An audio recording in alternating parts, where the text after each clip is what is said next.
চাঁপাইনবাবগঞ্জে আমের ক্যারেটে ফেনসিডিল পাচারকালে মোহাম্মদ ইদ্রিস আলী নামে এক ব্যক্তিকে আটক করেছে র্যাব।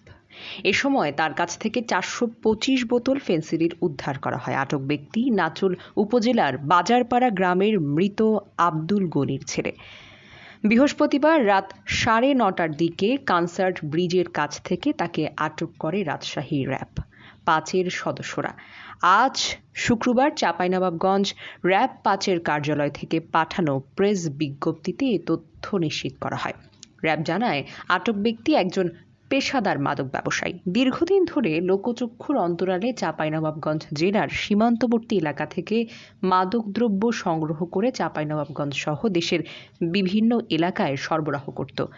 গোয়েন্দা সংবাদের ভিত্তিতে খবর ছিল অটো ভ্যানে করে আমের ক্যারেটে ফেনসিডিল পাচার করছে। অটো ভ্যানটি থামিয়ে আমের ক্যারেটে তল্লাশি চালিয়ে বিশেষ কায়দায় লুকিয়ে রাখা অবস্থায় 425 বোতল ফেনসিডিল উদ্ধার করা হয়। এই ঘটনায় শিবগঞ্জ থানায় একটি মামলাও দায়ের করা হয়েছে।